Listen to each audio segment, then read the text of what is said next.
ാണ് സ ചിന്തയൻ അക്ഷരം ഏകത അംഭസി ഉപാസനം. ബ്രഹ്മാവ് ജലത്തിൽ നിന്ന് ഒരു ശബ്ദം കേട്ടു എന്ന് പറയുകയാണ്. അത് തപ എന്ന് പറയുന്ന ഒരു ശബ്ദമാണ് 2 തവണ കേട്ടത്. അപ്പോൾ ബ്രഹ്മാവിന് മനസ്സിലായി ഈശ്വരൻ എന്നെ തപസ് ചെയ്യാൻ വേണ്ടി പ്രേരിപ്പിച്ചതാണ്. അങ്ങനെയാണ് ബ്രഹ്മാവ് എത്രയോ കാലം ഇരുന്ന് തപസ് ചെയ്തു.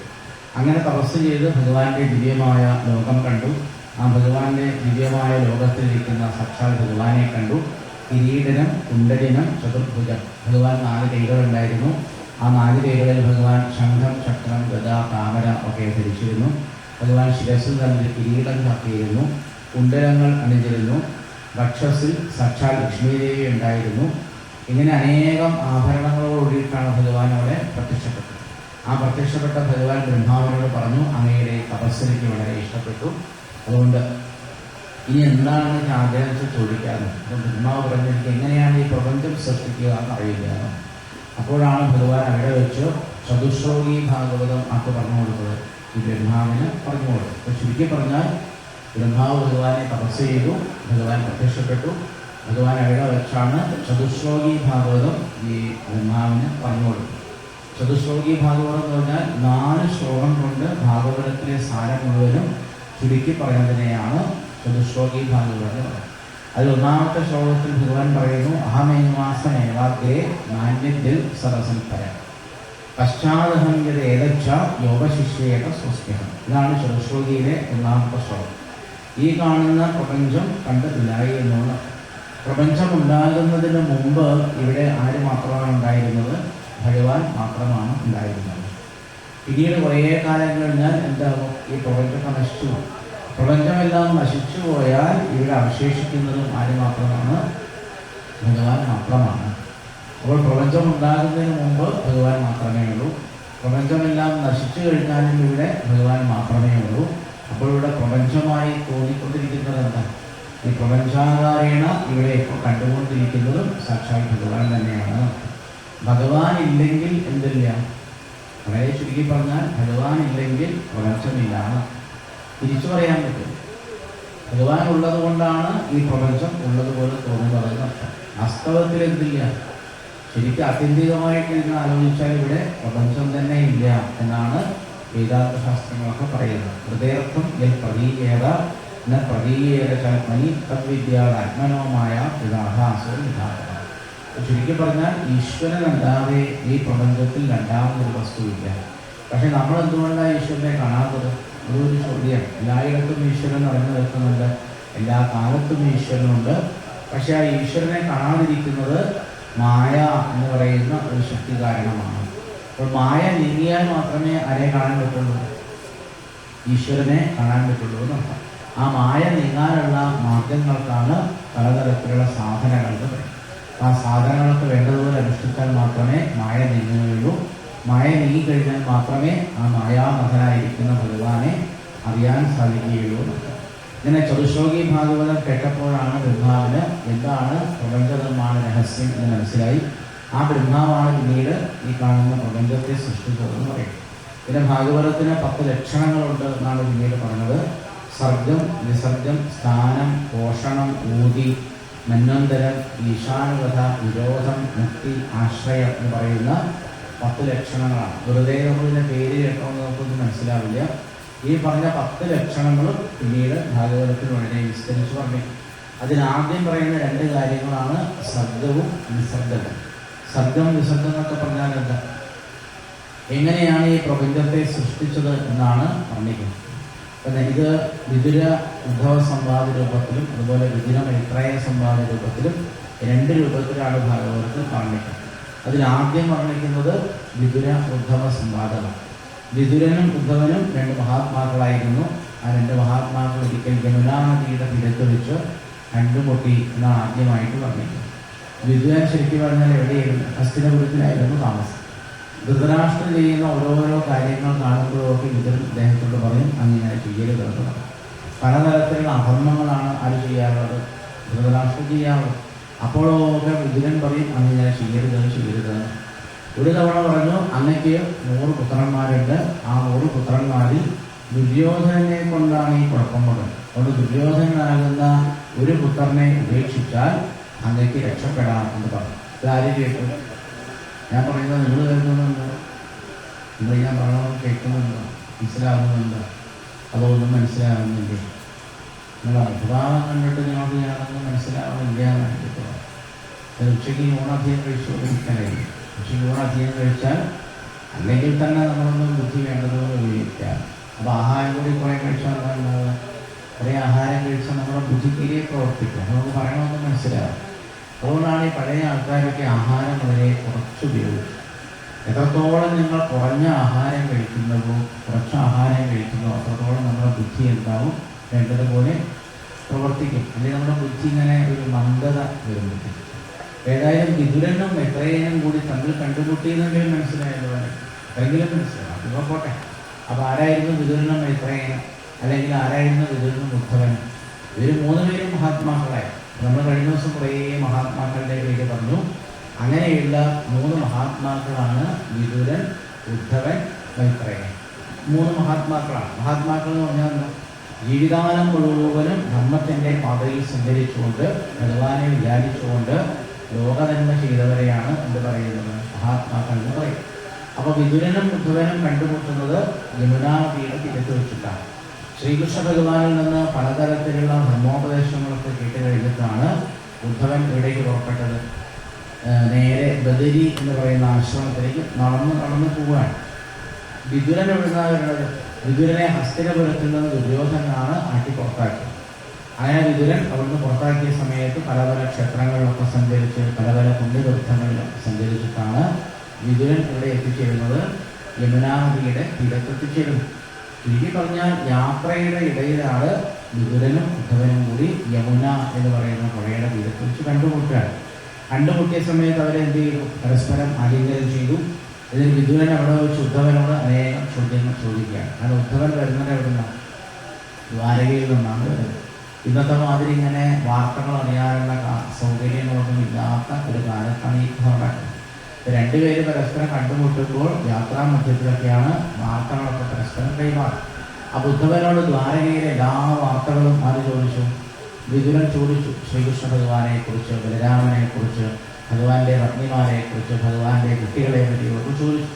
ആ ചോദ്യങ്ങൾ കേട്ട സമയത്ത് വിതുരൻ പറഞ്ഞു, അങ്ങ് ഈ ചോദിക്കുന്ന ഈ ആൾക്കാരും തന്നെ ഇപ്പോൾ ഭൂമിയിൽ ജീവിച്ചിരിപ്പില്ല, എല്ലാവരും ഭൂമി വിട്ടുപോയി എന്നുള്ള കഥ ഉദ്ധവനിൽ നിന്നാണ് വിതുരൻ അറിയുന്നത്. യാദവന്മാരെല്ലാവരും പരസ്പരം തമ്മിൽ തന്നെ ലഭിച്ച കഥ. പിന്നെ അവിടെ വെച്ചിട്ടാണ് ഉദ്ധവൻ ശ്രീകൃഷ്ണ ഭഗവാന്റെ അനേകം ലീലകൾ അത് പറഞ്ഞു കൊടുക്കുന്നത്. ഈ ഭക്തനായ വിതുരനെ പറഞ്ഞു കൊടുക്കും. അതിനാണ് വിതുരോദ്ധവ സംവാദം എന്ന് പറഞ്ഞത്. അതൊരു ക്രമത്തിലൊന്നുമല്ല പറഞ്ഞത്. തൻ്റെ മനസ്സിൽ ഏത് കഥയാണോ ചോദിക്കൂടിയത് ആ മധുരാലീലകളും ദ്വാരകാലീലകളും ഒക്കെ ഉദ്ധവൻ ആർക്ക് പറഞ്ഞു കൊടുത്തു? വിതുരന് പറഞ്ഞു കൊടുത്തു. പിന്നെ അവൻ 2 പേരും കൂടെ അവിടെ വേർപിരിഞ്ഞ് പോവുകയാണ്. വിതുരൻ നേരെ പോകുന്നത് മൈത്രേയൻ എന്ന് പറയുന്ന മഹർഷിയുടെ ആശ്രമത്തിലേക്കാണ്. ഉദ്ധവൻ നേരെ പോകുന്നത് ബദരിയാശ്രമത്തിലേക്കാണ്. അങ്ങനെ വിതുരൻ നേരെ മൈത്രേയ മഹർഷിയുടെ ആശ്രമത്തിലെത്തി. ആ മൈത്രേയ മഹർഷിയെ കണ്ടു. ആ മൈത്രേയ മഹർഷിയുടെ പദങ്ങളിൽ വീണ് നമസ്കരിച്ച് വിതുരൻ അവിടുന്ന് മൈത്രേയ മഹർഷിയോട് പല ചോദ്യങ്ങൾ ചോദിക്കുകയാണ്. ഇനി നമ്മൾ കുറേ കഥകൾ കേൾക്കുന്നതൊക്കെ വിതുര മൈത്രേയ സംവാദ രൂപത്തിലാണ്. വിതുരൻ മൈത്രേയ മഹർഷി പറഞ്ഞ കഥകളാണ് പിന്നീട് സാക്ഷാൽ ശ്രീശോ ബ്രഹ്മർഷിയാർക്ക് പറഞ്ഞു കൊടുക്കുന്നത്. ഈ പരീക്ഷിത മഹാരാജാവിൽ പറഞ്ഞു കൊടുക്കും. ഈ ആദ്യമായിട്ട് ഭാഗവതം കേൾക്കുമ്പോൾ നമുക്ക് പല പല സംശയങ്ങളുണ്ട്. അദ്ദേഹം ഇദ്ദേഹത്തോട് പറഞ്ഞു, ഇദ്ദേഹം അദ്ദേഹത്തോട് പറഞ്ഞു എന്നൊക്കെ പറയുമ്പോൾ നമുക്കൊരു സംശയമുണ്ട്. പക്ഷേ വളരെ വ്യക്തമായിട്ട് ഇന്ന് കേട്ടുകഴിഞ്ഞാൽ നമ്മുടെ സംശയങ്ങളൊക്കെ തീരും. ഈ മൈത്രേയ മഹർഷി വിതുരന് പറഞ്ഞു കൊടുത്ത കഥകളാണ് പിന്നീട് ശ്രീശോ ബ്രഹ്മർഷിയാർക്ക് പറഞ്ഞു കൊടുത്തത്, പരീക്ഷത്തിന് പറഞ്ഞു കൊടുത്തു. ശ്രീശോ ബ്രഹ്മർഷി പരീക്ഷത്തിന് പറഞ്ഞു കൊടുക്കുമ്പോൾ അവിടെ ഒരാൾ കേൾക്കേണ്ട സൂതൻ എന്നാണ് അദ്ദേഹത്തിൻ്റെ പേര്. ആ സൂതനാണ് പിന്നീട് ആ കഥകളൊക്കെ നൈമിഷാരണ്യത്തിൽ നിന്ന് വിസ്തരിച്ച് ശൗനകാദികൾക്ക് പറഞ്ഞു കൊടുത്തു. ആ കഥകളാണ് ഞാൻ ഇവിടെ ഇരുന്ന് ആർക്ക് പറഞ്ഞു തരുന്നത്? ഇവിടെ കേൾവിക്കാരായിരിക്കുന്ന നിങ്ങളോട് പറഞ്ഞു തരും. ഇങ്ങനെയാണ് ഈ ഭാഗവതമായ ലോകത്തിൽ ഒഴുകി വന്നതെന്ന് പറയുകയാണ്. ഒന്നുകൂടി പറഞ്ഞുതരാം, ശ്രദ്ധിച്ചു കേട്ടു.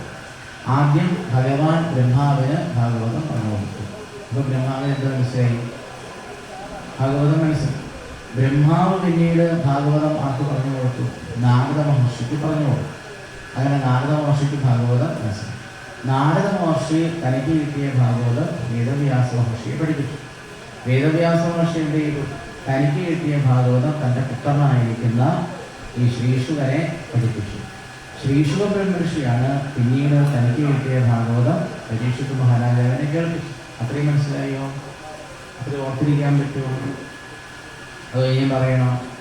ഞാനെത്ര പ്രാവശ്യം വേണേലും പറയാം. 10 പ്രാവശ്യമോ 20 പ്രാവശ്യമോ 30 പ്രാവശ്യമോ 100 പ്രാവശ്യമോ എത്ര പ്രാവശ്യം വേണമെങ്കിൽ ഞാൻ പറയാം. പക്ഷേ നിങ്ങൾക്ക് മനസ്സിലാവും. നിങ്ങൾ എത്ര കാലം കൊണ്ടാണോ പഠിക്കുന്നത്, അല്ലെ എത്ര തവണ പറഞ്ഞാലോ നിങ്ങൾക്ക് പഠിക്കാൻ കഴിയുക, അത്രയും തവണ എന്ത് ചെയ്യും? പറഞ്ഞുകൊണ്ടിരിക്കും. നീ പറയണോ? നീ വേണ്ട അല്ലേ? വേണോ വേണ്ടയോ?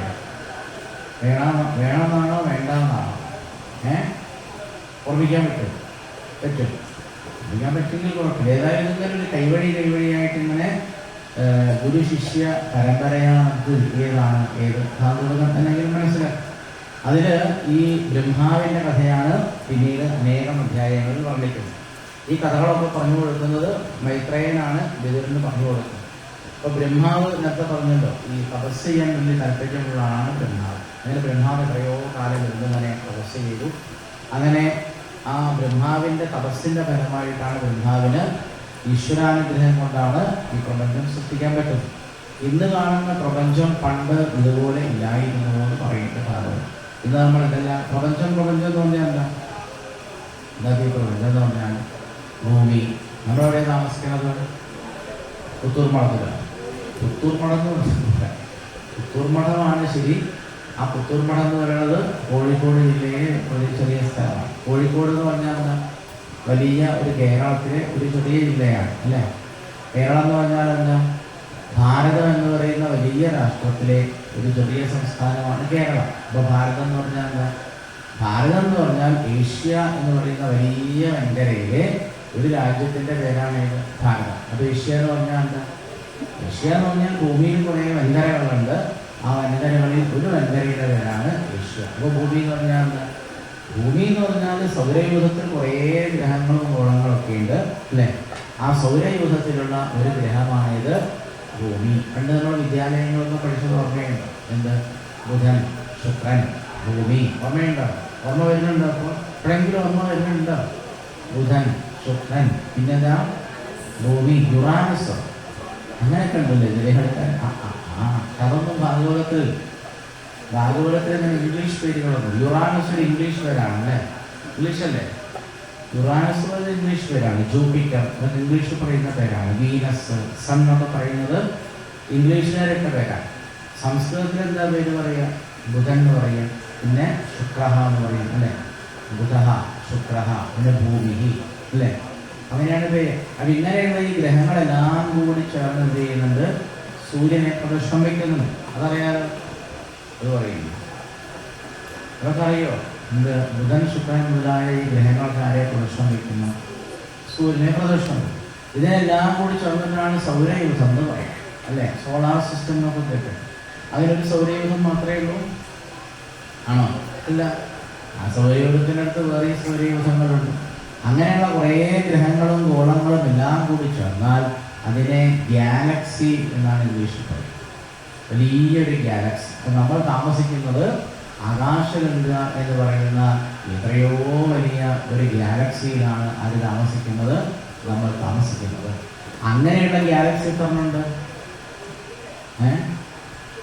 അങ്ങനെയുള്ള ഗാലക്സികൾ എത്രയോ കോടിക്കണക്കിനുണ്ട്. അങ്ങനെയുള്ള കോടിക്കണക്കിനുള്ള ഗാലക്സികളെല്ലാം ചേർന്നാൽ അതിനെയാണ് നമ്മൾ എന്ത് വിളിക്കുന്നത്? പ്രപഞ്ചം എന്ന് വിളിക്കുന്നത്. ആ പ്രപഞ്ചത്തിൻ്റെ വലിപ്പം എത്രയാണെന്ന് ഊഹിക്കാൻ പോലും നമ്മളെ കൊണ്ട് കഴിയില്ല. ചുരുക്കി പറഞ്ഞാൽ നമ്മൾ താമസിക്കുന്നത് എത്രയോ വലിയ ഒരു പ്രപഞ്ചത്തിലാണ് ആര് താമസിക്കുന്നത്? നമ്മൾ താമസിക്കുന്നത്.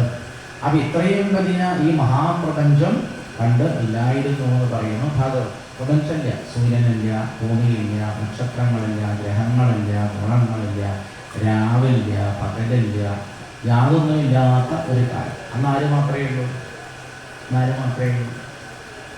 ഭഗവാൻ മാത്രമേ. ഭഗവാൻ എല്ലാ കാലത്തും. അപ്പോൾ പ്രപഞ്ചമൊന്നുമില്ലാത്ത ആ കാലത്തും ആരുണ്ട്? ഭഗവാൻ. അങ്ങനെ ഭഗവാൻ എന്ത് ചെയ്തു? ഭഗവാൻ തോന്നി ഏതായാലും ഒറ്റയ്ക്ക് ഇരിക്കുകയാണ്, വേറെ പ്രത്യേകിച്ചൊന്നും ചെയ്യാനില്ല. അപ്പോൾ ഭഗവാൻ എന്ത് ചെയ്തു? ഭഗവാൻ ശരിക്കും പറഞ്ഞാൽ കിടന്നങ്ങോട്ട് പറഞ്ഞു. എത്രയോ കാലം ഇപ്പം നമ്മളൊന്നും എന്തേ ചെയ്യുക, വേറെ പണിയൊന്നും ചെയ്യാനേ നമ്മളെന്താ ചെയ്യുക? ഞാനാണേ കടന്നു പറഞ്ഞത്, അതൊരു കാര്യം ചെയ്യാനില്ലേ, പിന്നെ ഞാനെന്താ ചെയ്യുക? ഞാൻ ഒരു ഭാഗത്ത് കടന്നു. നിങ്ങളെന്താ ചെയ്യുക? ഒരു കാര്യം ചെയ്യാനില്ലേ, പിന്നെ ഒരു ഭാഗത്ത് കടന്നു. അത് തന്നെയാണ് ഭഗവാനും ചെയ്തത്. പ്രത്യേകിച്ചൊന്നും ചെയ്യാനൊന്നുമില്ലല്ലോ. ഭഗവാൻ കുറേ കാലം കുറഞ്ഞു. ഉറക്കമൊക്കെ കഴിഞ്ഞ് കാലമാകുന്ന ശക്തിയാണ് ആദ്യം എഴുന്നേറ്റ്. ആ കാലമാകുന്ന ശക്തി ആദ്യം എഴുന്നേറ്റ് ആരെ വിളിച്ചു? ഉറങ്ങുന്ന ഭഗവാനെയും. ഭഗവാൻ എല്ലാം ഉണർന്നു. ഭഗവാൻ ഉണർന്ന സമയത്ത് തൻ്റെ ഉള്ളിലുള്ള മായ എന്ന് പറയുന്ന ശക്തിയെ നോക്കി. അങ്ങനെ നോക്കിയപ്പോൾ അതിൽ നിന്ന് ആദ്യമായി ഒരു തത്വമുണ്ടായി. ആ തത്വത്തെയാണ് മഹാൻ എന്ന് പറയുന്നത്, അഥവാ മഹത്വത്വം എന്ന് പറയുന്നത്. ആ മഹാൻ എന്ന് പറയുന്ന തത്വത്തിൽ നിന്നാണ് പിന്നീട് അഹം എന്നൊരു തത്വമുണ്ടായി. അഹം എന്ന് പറയുന്ന തത്വമാണ് പിന്നീട് മൂന്നായിട്ട് പിരിഞ്ഞത്. 3 ഗുണങ്ങളാണ്. ആ 3 ഗുണങ്ങൾക്ക് സത്വഗുണം, രജോ ഗുണം, തമോ ഗുണം എന്നാണ് പേര്. അത് 3 അഹങ്കാരങ്ങളായിട്ട് പരിണമിച്ചു. സാത്വികാഹങ്കാരം, രാജസാഹങ്കാരം, താമസാഹങ്കാരം എന്നാണ് ഇതിൻ്റെ പേര്. ഈ 3 അഹം തത്വങ്ങളിൽ നിന്നാണ് പിന്നീട് ഈ പ്രകൃതിയിൽ കാണുന്ന എല്ലാ വസ്തുക്കളും ഉണ്ടാകുന്നത്. ഇപ്പോൾ പ്രപഞ്ചം നിർമ്മിക്കാൻ വേണ്ട തത്വങ്ങളൊക്കെ പിന്നീട് ഉണ്ടാക്കി. ഈ തത്വങ്ങൾ ആകെപ്പാടെ എണ്ണി നോക്കിയാൽ 24 തത്വങ്ങളാണ്. ഈ 24 തത്വങ്ങൾക്കും ഓരോരോ ദേവതമാരാണ്. അതിനെ ഇന്ദ്രിയാഭിമാനികളായിരിക്കുന്ന ദേവതമാരെന്നാണ് പറയുന്നത്. ആ ദേവതമാരെല്ലാവരും കൂടി ചേർന്ന് പ്രപഞ്ചം എങ്ങനെ നിർമ്മിക്കും എന്നറിയാതെ ആരെ സ്തുതിച്ചു? ഭഗവാനെ സ്തുതിച്ചു. ആ ഇന്ദ്രിയാഭിമാനികളായിരിക്കുന്ന ദേവന്മാരെല്ലാവരും കൂടി ഭഗവാനെ സ്തുതിച്ച അതിമനോഹരമായൊരു സ്തുതി നമ്മൾ ഭാഗവതത്തിൽ 3-ാമത്തെ സ്കന്ധത്തിൽ 5-ാമത്തെ അധ്യായത്തിൽ കേട്ടു. ഭാഗവതത്തിൽ വളരെ മനോഹരമായൊരു സ്തുതിയാണ് ഇത്. ഒരുപാട് സ്തുതികളുടെ ഭാഗവത്. രാവിലെ നമ്മൾ കുന്തി സ്തുതി കേട്ടു. പിന്നീട് ഭീഷ്മരുടെ കഥയൊക്കെ കേട്ടത് മറന്നുപോയോ? രാവിലെ ഭീഷ്മരുടെ കഥ വന്നു. അപ്പോൾ ഭീഷ്മർ ഭഗവാനെ സ്തുതിച്ചു. ഇതുവരെ എത്രയോ പേര് ഭഗവാനെ സ്തുതിക്കുന്നു. പ്രപഞ്ചം ഉണ്ടാകുന്നതിന് മുമ്പ് എല്ലാ ഇന്ദ്രിയാഭിമാനികളായിരിക്കുന്ന ദേവതമാരും കൂടി ചേർന്ന് ആരെ സ്തുതിച്ചു? ഭഗവാനെ സ്തുതിച്ചു. അവരെന്താ ഭഗവാനോട് പറഞ്ഞത്? നമുക്ക് നോക്കാം എന്താ പറഞ്ഞത് അല്ലേ. നമാമതേ ദേവ പദാരവിന്ദം പ്രപന്നതാപോപശമാതപത്രം യൻ മൂലവേദ വിതയോന്യസോരു സംസാര ദുഃഖം ബഹിരുക്ഷിപന്തി. ഇതാണ് ഇന്ദ്രിയാഭിമാനികളായിരിക്കുന്ന ദേവതമാര് ഭഗവാനോട് പറഞ്ഞത്. നമാമ തേ ദേവപദാരവിന്ദം. അല്ലയോ ദേവ, അല്ലയോ ഭഗവാനെ, അങ്ങയുടെ പദാരവിന്ദത്തെ ഞങ്ങൾ നമസ്കരിക്കുന്നു. പ്രപന്നതാപോപശം ആതപത്രം. ആതപത്രം എന്ന് പറഞ്ഞാൽ എന്താ അർത്ഥം? ആതപം എന്ന് പറഞ്ഞാൽ വെയിൽ എന്നർത്ഥം. പത്രം എന്ന് പറഞ്ഞാൽ പ്രാണനം ചെയ്യുന്നത്. അപ്പോൾ ആതപത്രം എന്ന് പറഞ്ഞാൽ എന്താ അർത്ഥം? വെയിലിൽ നിന്ന്, ചൂടിൽ നിന്ന് നമ്മളെ രക്ഷിക്കുന്നത്. അപ്പോൾ വെയിലിൽ നിന്ന് നമ്മൾ എന്താ രക്ഷിക്കുക? കുടയല്ലേ. നല്ലൊരു കുടയുണ്ടെങ്കിൽ വേനൽക്കാലത്ത് വെയിലിൽ നിന്ന് രക്ഷ കിട്ടും. അപ്പോൾ ആതപത്രം എന്ന് പറഞ്ഞാൽ എന്താ അർത്ഥം? കുട എന്നാണ് അർത്ഥം.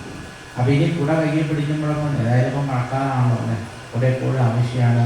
കുടാ കുടാ കുടാ എന്നിങ്ങനെ പറയുന്നതിന് പകരം നിങ്ങൾക്ക് എന്ത് പറയാം? ആതപത്രം എന്ന് പറയാം. അപ്പം അങ്ങനെ ഒരു സംസ്കൃത വാക്കെങ്കിലും പഠിക്കല്ലോ അല്ലേ. കുടയ്ക്ക് എന്താ പറയുക? എന്താ പറയുക? ആ പറയൂ. ഓരോരോ അക്ഷരമായിട്ട് പഠിപ്പിക്കുക. അതാണ് ഇംഗ്ലീഷ് ചെയ്യുക. ആ പറഞ്ഞോ? ആ ത പ ത്രം. ആ ത പ ത്രം. അയ്യോ, 1-ാം ക്ലാസ് പഠിക്കണ മാതിരിയാണ്. നമ്മളിപ്പോൾ 1-ാം ക്ലാസ്സിലായിട്ടേ ഉള്ളൂ. ഭാഗവതത്തിൻ്റെ 1-ാം ക്ലാസ്സിലാണ് ആരിയിരിക്കുന്നത്, നമ്മൾക്ക് ഇരിക്കണത് അല്ലേ. അപ്പം നമ്മൾ ഓരോരോ അക്ഷരമായിട്ട് പഠിക്കണം. ആ ദ പ ത്രം എന്ന് പറഞ്ഞാൽ കുടാന്ന് അർത്ഥം. ക്ഷത്രം എന്നും പേരാണ്. രണ്ടും കൂടെയാണ്. അപ്പോൾ കുടാന്ന് പറയുമ്പോൾ എന്ത് പറഞ്ഞാൽ മതി? ഒന്നുകിൽ ക്ഷത്രം എന്ന് പറയുക, അല്ലെങ്കിൽ ആതപത്രം എന്ന് പറയും. അപ്പോൾ പ്രപന്നതാപോപശമാതപത്രം എന്ന് പറഞ്ഞാൽ എന്താ? ആരാണോ ഈ ഗുരുവായൂരപ്പനെ ആശ്രയിക്കുന്നത് അവരെ എല്ലാ തരത്തിലുള്ള ദുഃഖത്തിൽ നിന്നും ആര് രക്ഷിക്കും? ഭഗവാൻ രക്ഷിക്കുന്ന അർത്ഥം. ഒരു കുടയുടെ താടിയിരുന്ന് കഴിഞ്ഞാൽ നല്ല സുഖല്ലേ, വെയിലൊന്നും കൊള്ളണ്ട. ഇതേപോലെ ഭഗവാന്റെ പാദപത്മത്തിൽ നമ്മൾ ആശ്രയം നേടിയാൽ പിന്നെ നമുക്ക് ജീവിതത്തിൽ ദുഃഖങ്ങളൊന്നും ഇല്ലാന്ന് അർത്ഥം. പിന്നെ അവർ ഭഗവാനോട് പറയുകയാണ്, യൽ സാനുബന്ധേശ്വരി ദേഹഗേഹേ മമാഹമിത്യുഢദുരാഗ്രഹാണാം പുംസാം സുദൂരം വസതോപി പുര്യാം ഭജേമ തത്തേ ഭഗവൻ പദാർത്ഥം. സാനുബന്ധേ അസതി ദേഹഗേഹേ. ദേഹഗേഹേ പറഞ്ഞാൽ 2 തരത്തിലുള്ള ചിന്തകളാണ് നമുക്കുണ്ടാകുന്നതെന്ന് പറയും. മമാഹം. മമ എന്ന് പറഞ്ഞാൽ എൻ്റെ എന്ന് പറയുന്ന ചിന്ത. അഹം എന്ന് പറഞ്ഞാൽ ഞാൻ എന്ന് പറയുന്ന ചിന്ത. ശരീരമാണ് ഞാൻ എന്നുള്ളൊരു ചിന്ത സാധാരണ എല്ലാവർക്കും. ശരീരവുമായി ബന്ധപ്പെട്ട വസ്തുക്കളോടൊക്കെ എൻ്റേത് എന്നൊരു ചിന്തയും എല്ലാവർക്കും ഉണ്ട്. അപ്പോൾ ഒന്നിൻ്റെ പേര് മമത എന്നാണ്, മറ്റേതിൻ്റെ പേര് അഹന്ത എന്നാണ്. അപ്പോൾ അഹന്തയും മമതയും ഉള്ളവർക്ക് പുംസാം സുദൂരം വസതോപി തുല്യ. ആർക്കാണോ മനസ്സിൽ അഹന്തയും മമതയും ഉള്ളത് അവർക്ക് ഭഗവാൻ എത്രയോ എത്രയോ എത്രയോ ദൂരെയാണ്. നേരെ മറിച്ച് ആരുടെ മനസ്സിൽ നിന്നാണോ അഹന്തയും മമതയും നഷ്ടപ്പെടുന്നത് അവർക്ക് ഭഗവാൻ വളരെ ചാരത്താണ്. അപ്പോൾ അങ്ങനെ മനസ്സിലായോ? മനസ്സിലായില്ല. മനസ്സിലാവുന്നുണ്ടോ? ഒന്നുകിൽ നിങ്ങൾ ഉണ്ട് എന്ന് പറയൂ, അല്ലെ ഇല്ല എന്ന് പറയൂ. മനസ്സിലാവുന്നുണ്ടോ? അഹന്തയും മമതയും രണ്ട് ദോഷമാണെന്ന് മനസ്സിലായോ? മനുഷ്യൻ്റെ ഏറ്റവും വലിയ രണ്ട് ദോഷങ്ങളാണത്. ഒന്ന് അഹന്ത. അഹന്ത പറഞ്ഞാൽ എന്താ? ഞാൻ ശരീരമാണ് എന്നുള്ള വിചാരത്തിനാണ് സംസ്കൃതത്തിൽ അഹന്ത എന്ന് പറയും. അത് നന്നല്ല. രണ്ടാമത്തെ വിചാരമാണ് കുറേ സാധനങ്ങൾ എൻ്റേതാണെന്ന് വിചാരിക്കാറില്ലേ? വീട് എൻ്റേതാണ്. ആ വിചാരം തീരെ നന്നല്ല. നിങ്ങൾക്കൊരു വീടുണ്ടോ? അല്ലേ? നിങ്ങൾ കഷ്ടപ്പെട്ടൊരു വീടൊക്കെ ഉണ്ടാക്കിയിട്ടുണ്ടോ? ഇവിടെ എവിടെ ഉണ്ടാക്കിയിട്ടുണ്ടോ? ആ വീട് നിങ്ങളുടേതാണല്ലേ നിങ്ങൾ വിചാരിക്കണത്, അല്ലേ? അപ്പോൾ നിങ്ങൾ ചോദിക്കും, പിന്നെ ആരുടെ വീടാണ്? തിരുമേനി നിങ്ങൾ കഷ്ടപ്പെട്ടുണ്ടാക്കിയ വീടല്ലേ? അതെ, നിങ്ങൾ ഉണ്ടാക്കിയ വീടാണ്. പക്ഷേ നിങ്ങൾ അങ്ങനെ ഉണ്ടാക്കിയ ഒരു വീടിനോട് നിങ്ങൾക്ക് ആവശ്യമില്ലാതെ എൻ്റെ വീട് എന്നൊരു ചിന്തയുണ്ട്. ആ ചിന്ത ഒന്നല്ല. ഇങ്ങനെ ഓരോന്നിനോടും നമുക്ക് എൻ്റേന്ന് വിചാരമില്ലേ? എൻ്റെ വീട്, എൻ്റെ ഭാര്യ, എൻ്റെ ഭർത്താവ്, എൻ്റെ കുട്ടികൾ, എൻ്റെ വസ്ത്രം, എൻ്റെ ധനം, ഇങ്ങനെ എൻ്റെ എന്ന് വിചാരിക്കുന്ന എല്ലാ ചിന്തകളും നന്നല്ല എന്നർത്ഥം. അപ്പം നമ്മുടെ ചിന്തകൾ ഭൂരിഭാഗവും നന്നല്ല എന്ന് മനസ്സിലാക്കി. കാരണം എന്താ? നമ്മൾ നേരം വിളിച്ചാൽ രാത്രി കിടന്നുറങ്ങുന്നത് വരെ ഇതല്ലേ ചിന്തിക്കണത്, അല്ലേ? ആലോചിച്ച് നോക്കൂ. നമ്മൾ ചിന്തിക്കണമെന്നതിന് വേണ്ടിയിട്ടാണ്. എൻ്റെ എന്ന് പറഞ്ഞിട്ട് നമ്മൾ വീടിന് വേണ്ടി, ഭാര്യയ്ക്ക് വേണ്ടി, ഭർത്താവിന് വേണ്ടി, ധനത്തിന് വേണ്ടി, വീട്ടിലുള്ള വസ്തുക്കൾക്ക് വേണ്ടി രാപകലില്ലാതെ കഷ്ടപ്പെടുകയാണ് ആര്? മനുഷ്യര്. അപ്പോൾ ഭാഗവതം നമ്മളോട് പറയുന്നു, നിങ്ങളെ കഷ്ടപ്പെടുന്നത് വാസ്തവത്തിൽ വെറുതെയാണ്. ഈ ചിന്തയാണ് മനസ്സ് മാറ്റി പോവേണ്ടത്. ഒരു ചിന്ത എൻ്റെ എന്നുള്ള ചിന്ത ഉണ്ടെങ്കിൽ ഈശ്വരൻ എത്രയോ എത്രയോ ദൂരെയായിരിക്കും. നേരെ മറിച്ച് പുംസാം സുദൂരം വസതോപി പുര്യ ഭജേമ തത്തേ ഭഗവൻ പദാർത്ഥം. മനസ്സിൽ നിന്ന് ഞാനെന്നും എൻ്റേതെന്നുള്ള ചിന്ത ഒഴിവായി പോയാൽ അങ്ങനെയുള്ളവർക്ക് ഈശ്വരൻ വളരെ വളരെ അടുത്തായിരിക്കുന്നു. അത്രയുള്ളൂ ശരിക്കും. ഇതാണ് ശരിയായ ഭാഗവതം. അപ്പോൾ ഏതായാലും ഈ ദേവന്മാരോ ഒക്കെ പ്രാർത്ഥിച്ച പ്രാർത്ഥന കേട്ടിട്ട് ഭഗവാൻ അവരോട് പറഞ്ഞു, ഞാൻ നിങ്ങൾക്ക് എല്ലാ തരത്തിലുള്ള അനുഗ്രഹങ്ങളും തരാം, പ്രപഞ്ചം സൃഷ്ടിക്കാനുള്ള കഴിവ് നിങ്ങൾക്ക് തരാമെന്ന് പറഞ്ഞ് ഭഗവാൻ എല്ലാ വസ്തുക്കളുടെയും ഉള്ളിലേക്ക് പ്രവേശിക്കുകയാണ്. എല്ലാ തത്വങ്ങളുടെയും ഉള്ളിലേക്ക് ഭഗവാൻ പ്രവേശിച്ചപ്പോഴാണ് ആ തത്വങ്ങൾക്കൊക്കെ പ്രവർത്തന സാമർഥ്യം ഉണ്ടായതെന്ന് പറയും. അങ്ങനെ പറഞ്ഞാൽ അപ്പോൾ നിങ്ങൾക്ക് മനസ്സിലാവുമെന്ന് എനിക്കറിയാം. ഇനി എങ്ങനെ പറഞ്ഞാലാണ് നിങ്ങൾക്ക് മനസ്സിലാവുക അതും എനിക്കറിയാം. ഞാൻ കുറച്ചും കൂടി ലളിതമായിട്ട് പറഞ്ഞത്, നമ്മുടെ ശരീരവും പ്രപഞ്ചവും ശരിക്കും പറഞ്ഞാൽ ഏകദേശം ഒരുപോലെയാണ്. പ്രപഞ്ചം എത്രയോ വലുതാണ്. എത്രയോ വലിയ പ്രപഞ്ചവും മനുഷ്യൻ്റെ ശരീരവും ഏകദേശം ഒരുപോലെയാണ്. ആകൃതി കൊണ്ടൊക്കെ ഒരുപോലെയാണ്. ആ വലിയ പ്രപഞ്ചത്തെ ബ്രഹ്മാണ്ടം എന്ന് പറയും. നമ്മളുടെ ചെറിയ ശരീരത്തെ എന്താ പറയുക? അറിയില്ല. വലിയ പ്രപഞ്ചത്തെ എന്ത് പറയുന്നു? ബ്രഹ്മാണ്ടം. ആ വാക്ക് കേട്ടിട്ടുണ്ടോ? ബ്രഹ്മാണ്ടം എന്ന് കേട്ടിട്ടുണ്ട്. അത് എത്രയോ വലുതാണ്. നമ്മളുടെ ശരീരത്തിന് പറയുന്ന പേര് പിണ്ടാണ്ടം എന്നാണ്. എന്താ പറയുക? പിണ്ടാണ്ടം. രണ്ടും ഒന്ന് തന്നെയാണ്. ബ്രഹ്മാണ്ടവും നമ്മളുടെ ശരീരമാകുന്ന പിണ്ടാണ്ടവും. പിണ്ടാണ്ടം കേട്ടിട്ട് ഇങ്ങനെ രസമുണ്ടല്ല, രസമുള്ള വാക്കാണ്. വാസ്തവത്തിൽ ഈ ബ്രഹ്മാണ്ടവും ഈ പിണ്ടാണ്ടവും ഒന്ന് തന്നെയാണ്. ഏതുപോലെ? ചിലപ്പോൾ ഈ സോഷ്യൽ സയൻസ് പഠിപ്പിക്കുന്ന ടീച്ചർ ക്ലാസ്സിൽ ഗ്ലോബ് കൊണ്ടുവരാറില്ലേ? പണ്ട് സ്കൂളിൽ പോയൊക്കെ ഓർമ്മയുണ്ടോ? ഇവിടെ ഇരിക്കുന്നവരൊക്കെ അത്യാവശ്യം പ്രായമുള്ളവരാണ്, ആദായം ചോദിക്കാറ്. പണ്ട് സ്കൂളിൽ പോയത് ഓർമ്മയുണ്ടോ? പോയി. അന്ന് സോഷ്യൽ സയൻസ് പഠിപ്പിക്കുന്ന ടീച്ചർ ക്ലാസ്സിൽ പന്ത് പോലൊരു സാധനം കൊണ്ടുവന്ന് ഓർമ്മയുണ്ടോ? വലിയൊരു കണ്ട പന്ത് മാതിരി. എന്താ അതിൻ്റെ പേര്? ഓർമ്മയുണ്ട്? അത് ഈ ചെറിയ ക്ലാസ്സിൽ, UP ക്ലാസ്സിലോ ഹൈസ്കൂളിലൊക്കെ പഠിപ്പിക്കുമ്പോഴാണ് ടീച്ചർ ഈ വലിയൊരു പന്ത് വയ്ക്കും. അത് കഴിഞ്ഞാൽ കുട്ടികളെയൊക്കെ മേശയുടെ അടുത്തേക്ക് വിളിക്കും. നിങ്ങളൊക്കെ വിളിപ്പിച്ചിട്ടില്ലേ? ഇതങ്ങനെ ചിരിക്കും. അപ്പോൾ നമ്മൾ തിരിച്ചു നോക്കും. ടീച്ചർ പറയും, ഇതാണ് ഭൂമി. അപ്പം നമുക്ക് എന്തൊരു അത്ഭുതമായിരുന്നുല്ലേ?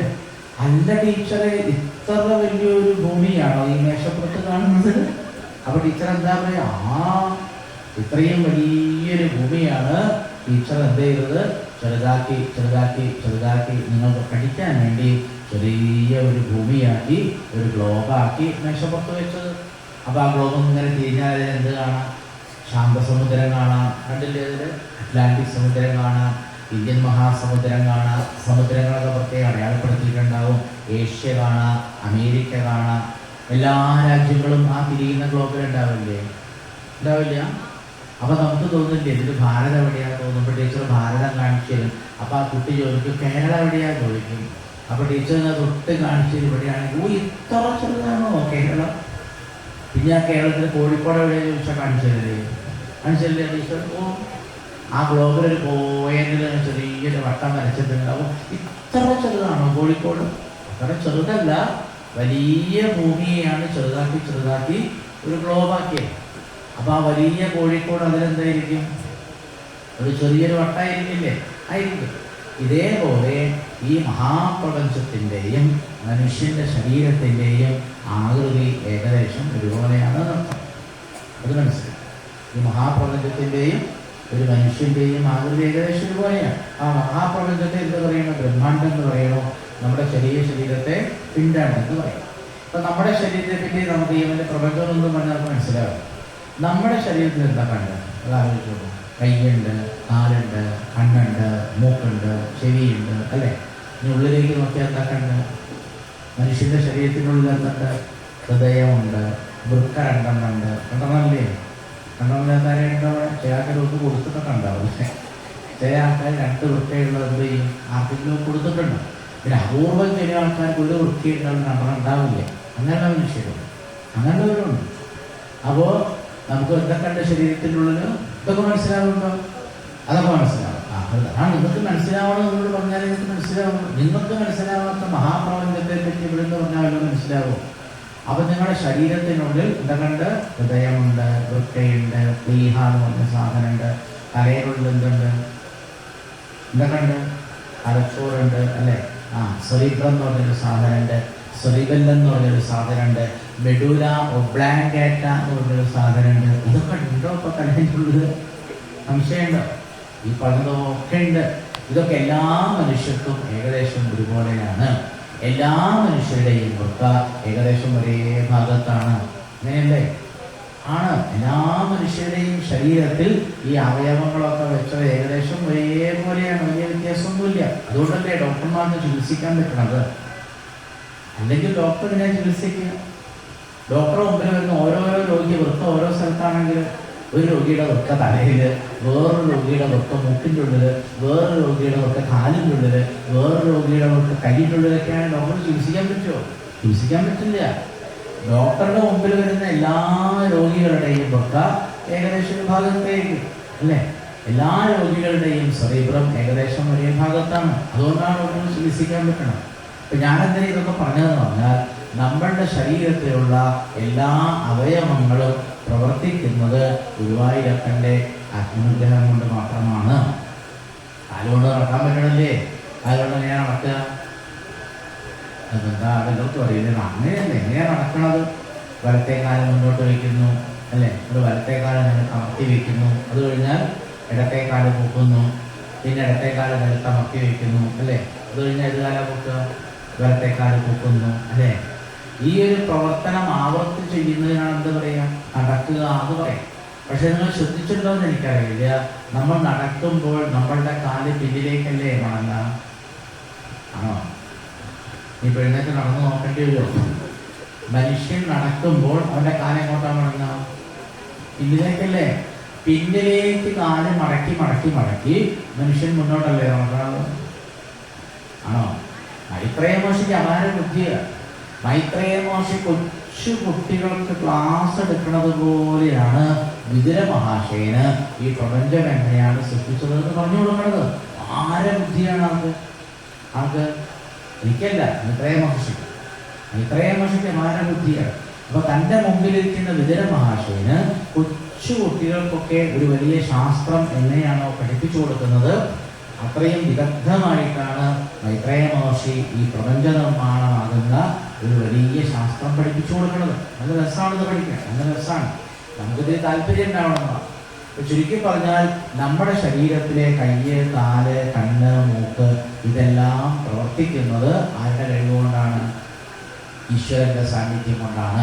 അപ്പൊ നമ്മുടെ എല്ലാവരുടെയും ഉള്ളിൽ ഈശ്വരൻ ആത്മസ്വരൂപിയായിട്ടിരിക്കേണ്ടതെന്ന് അർത്ഥം. ഇതിനാണ് ആത്മാവ് എന്ന് പറയുന്നത്. അപ്പൊ ആത്മസ്വരൂപിയായി ഭഗവാൻ നമ്മുടെ എല്ലാവരുടെയും ഉള്ളിൽ ഇരിക്കുന്നത് കൊണ്ടാണ് നമ്മുടെ ശരീരത്തിലെ കോടാനുകൂടി പ്രവർത്തനങ്ങളെല്ലാം കൃത്യമായി നടക്കുന്നത്. കോടാനുകൂടി ഞാൻ വെറുതെ പറഞ്ഞല്ല, ഒരു മനുഷ്യന്റെ ശരീരത്തിൽ ഒരു ദിവസം കോടിക്കണക്കിന് കാര്യങ്ങളാണ് വളരെ കൃത്യമായി നടക്കുന്നത്. അപ്പൊ ഇത്രയും കാര്യങ്ങൾ നമ്മുടെ ശരീരത്തിൽ നടക്കുന്നത് എന്തുകൊണ്ടാണ്?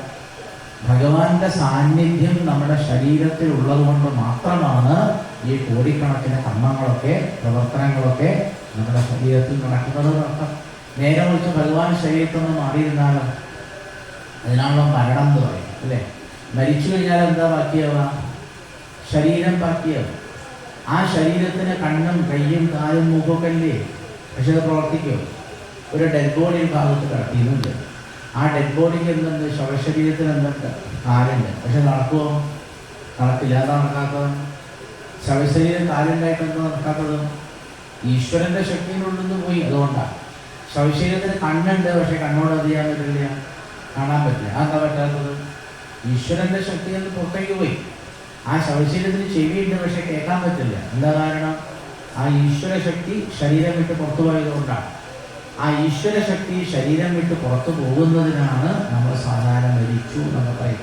അപ്പോൾ നമ്മുടെ ശരീരത്തിൽ മരിക്കുന്നത് വരെ എല്ലാ പ്രവർത്തനങ്ങളും വളരെ ഭംഗിയായി കൃത്യമായി നടക്കുന്നത് ഈശ്വരൻ നമ്മുടെ ഉള്ളിൽ ആത്മസ്വരൂപിയായി ഇരിക്കുന്നത് കൊണ്ടാണെന്ന് അർത്ഥം. അത്രയെങ്കിലും മനസ്സിലാവുമല്ലോ അല്ലേ? അപ്പൊ നമ്മൾ എന്ത് ചെയ്യണം? നമ്മുടെ ശരീരത്തിലെ എല്ലാ പ്രവർത്തനങ്ങളും വളരെ കൃത്യമായി നമുക്ക് വേണ്ടി ചെയ്തു തരുന്ന ആ ഭഗവാനെ നമ്മൾ നമസ്കരിക്കണ്ടേ? അല്ലേ? നമുക്ക് ഭഗവാനോട് കൃതജ്ഞത വേണ്ടേ? കാലുകൊണ്ട് കടക്കാൻ പറ്റുമ്പോൾ നമ്മൾ ആരെ വിചാരിക്കണം? ഭഗവാനെ വിചാരിക്കണം, വേണ്ടേ? ആഹാരം കഴിക്കുമ്പോൾ അതൊക്കെ കൃത്യമായിട്ട് ദഹിക്കുന്നു. അപ്പോൾ നമ്മൾ ആരെ വിചാരിക്കണം? ഭഗവാനെ വിചാരിക്കണം. രാത്രി കടന്നാൽ നമ്മൾ ഉറങ്ങിപ്പോകുന്നു, അപ്പോൾ ആരെ വിചാരിക്കണം? ഭഗവാനെ വിചാരിക്കണം. ഉറങ്ങിയ നമ്മൾ രാവിലെ രാത്രി എണീക്കണല്ലേ, അപ്പോൾ നമ്മൾ ആരെ വിചാരിക്കണം? ഭഗവാനെ വിചാരിക്കണം. അതുകൊണ്ടാണ് മനുഷ്യരോട് ഭാഗവതം പറയുന്നത്, 24 മണിക്കൂർ നിങ്ങൾ ഓരോരോ കർമ്മം ചെയ്യുമ്പോഴും ഏതൊരു ഭഗവാന്റെ സാന്നിധ്യം കൊണ്ടാണോ നിങ്ങൾക്ക് ആ കർമ്മം ചെയ്യാൻ കഴിയുന്നത്, ആ ഭഗവാനെ നമ്മൾ എപ്പോഴും സ്മരിക്കണം. അപ്പൊ നമ്മുടെയൊക്കെ ഒരു മുതുമുത്തശ്ശനായിരുന്നല്ലോ ബ്രഹ്മാവ്. ആ ബ്രഹ്മാവ് ഈ തത്വങ്ങളെല്ലാം തന്നെ ഒരിക്കൽ ഭഗവാനെ കണ്ട സമയത്ത് ഭഗവാനോട് പറയുന്നുണ്ട്. അതാണ് ഭാഗവതത്തിലെ വളരെ പ്രസിദ്ധമായിരിക്കുന്ന 3-ാമത്തെ സ്കന്ധത്തിലെ 9-ാമത്തെ അധ്യായം. ആ 9-ാമത്തെ അധ്യായം മുഴുവനും ബ്രഹ്മാവ് ഭഗവാനെ ചെയ്യുന്ന അതിമനോഹരമായിരിക്കുന്ന ഒരു സ്തുതിയാണ്. കൃത്യം 25 ശ്ലോകങ്ങളാണ്. എന്നെപ്പോലെ ഭാഗവതം വായിക്കുന്നവർക്ക് എത്രയെത്ര വായിച്ചാലും കേട്ടാലും വ്യാഖ്യാനിച്ചാലും മതിവരാത്ത ഭാഗവതത്തിലെ മനോഹരമായ അധ്യായമാണിത്. 3-ാമത്തെ സ്കന്ധത്തിലെ 9-ാമത്തെ അധ്യായം. ആ 9-ാമത്തെ അധ്യായത്തിൽ ബ്രഹ്മാവ് നമുക്ക് വേണ്ടി ആരോട് പ്രാർത്ഥിക്കുകയാണ്? ഭഗവാനോട് പ്രാർത്ഥിക്കുകയാണ്. അന്യാവൃതകരണാനിശി നിശ്ചയാന നാനാമനോരഥതിയാ ക്ഷണഭഗ്നനിദ്ര ദൈവാഹദാർത്ഥരചന ഋഷയോ വിദേവ വിഷ്മൽ പ്രസംഗ വിമുഖ ഇഹ സംസരന്തി. ആരെല്ലാമാണ് സംസാരത്തിൽ അല്ലെങ്കിൽ സംസാര സാഗരത്തിൽ പെട്ടുപോകുന്നത് എന്ന് പറയുകയാണ്. ഈ സംസാരം എന്ന് പറഞ്ഞാൽ എന്താ? ഈ ലോക ജീവിതത്തെയാണ് ശരിക്കും സംസാരം എന്ന് പറയുന്നത്. അപ്പോൾ ആൾക്കാരൊക്കെ എന്താ ചെയ്യണത്? അന്ഹി ആവൃതാർത്ഥകരണ. അന്ഹി എന്ന് പറഞ്ഞാൽ പകൽ സമയം. പകൽ സമയത്തൊക്കെ ഇന്ദ്രിയങ്ങൾ നമ്മളെ പല വഴിക്കും പിടിച്ചു വലിക്കും.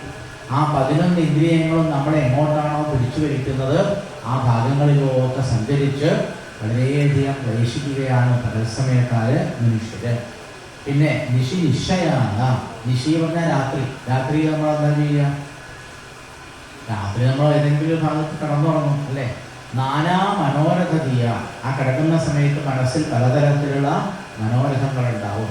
ആ മനോരഥങ്ങൾ കാരണം വലിയവർക്ക് ഉറക്കം വരുമോ? ക്ഷണഭഗ്ന നിദ്രാഹ. ശരിക്ക് ഉറക്കൊന്നും വരാതെ ഒന്നുറങ്ങും. അത് കഴിഞ്ഞ് എഴുന്നേൽക്കും. വാച്ച് നോക്കുമ്പോൾ 11 മണി. പിന്നെ ഒന്ന് ഉറങ്ങി എഴുന്നേറ്റ് വാച്ച് നോക്കുമ്പോൾ 12 മണി. പിന്നെ ഒന്ന് ഉറങ്ങി എഴുന്നേറ്റ് നോക്കിയപ്പോൾ 12:30 മണി. അതുകൊണ്ട് ഒന്നുറങ്ങി വീണ്ടും എഴുന്നേറ്റ് നോക്കിയപ്പോൾ നേരം 1:10. എന്താ അത്? നേരം വിളിച്ചാവണില്ല. ഇടയ്ക്കിടയ്ക്ക് ഇങ്ങനെ എഴുന്നേൽക്കുന്ന ആൾക്കാരെ കണ്ടില്ലേ? എന്താ കാരണം? പലതരത്തിലുള്ള മനോരാജ്യങ്ങൾ വിചാരിക്കുന്നത് കൊണ്ടാണ് രാത്രി പല മനുഷ്യർക്കും ഉറക്കം വരാത്തതെന്ന് നോക്കാം. നേരെ വിളിച്ച് അങ്ങനെ മനോരാജ്യമൊന്നും വിചാരിക്കാത്തവരോ 9 മണിക്ക് കിടക്കുന്നു, രാവിലെ 6 മണിക്ക് എഴുന്നേൽക്കും. ഒറ്റ ഉറക്കമാണ്. അങ്ങനെയാണ് ശരിക്കും ഉറങ്ങേണ്ടത് അല്ലേ? സുഖമായിട്ട് ഉറങ്ങണം. പക്ഷെ പല ആൾക്കാർക്കും ക്ഷണഭഗ്നനിദ്രാഹ, ഇടയ്ക്കിടയ്ക്ക് ഇങ്ങനെ ഉറക്കം മുറിഞ്ഞു പോവുകയാണ്. ദൈവാഹത അർത്ഥരചന. ഇനി നമ്മൾ വിചാരിക്കുന്ന കാര്യങ്ങളൊക്കെ നടക്കാറുണ്ടോ? ഇല്ല. നമ്മൾ കുറേ കാര്യങ്ങൾ നമ്മൾ വിചാരിക്കുന്നല്ലാതെ അതിൽ വളരെ കുറച്ച് കാര്യങ്ങൾ മാത്രമേ നടക്കാറുള്ളൂ എന്നർത്ഥം. ഋഷയോപി ദേവ, ഇങ്ങനെ മഹർഷിമാരും പോലും എന്താകുന്നു? ഈ ലോകത്തിൽ ഈ സംസാര ചക്രത്തിൽ പെട്ടുപോകുന്നു എന്നർത്ഥം. ഈ സംസാര ചക്രത്തിൽ നിന്ന് രക്ഷപ്പെടാനുള്ള ഒരേയൊരു മാർഗമാണ് എന്ത്?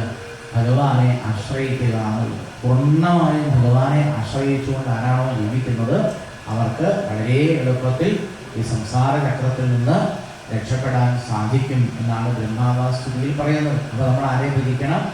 ഇനി മറന്നു പോകരുത്. ഇനി സമയം അധികമുണ്ടെന്ന് വിചാരിക്കരുത്.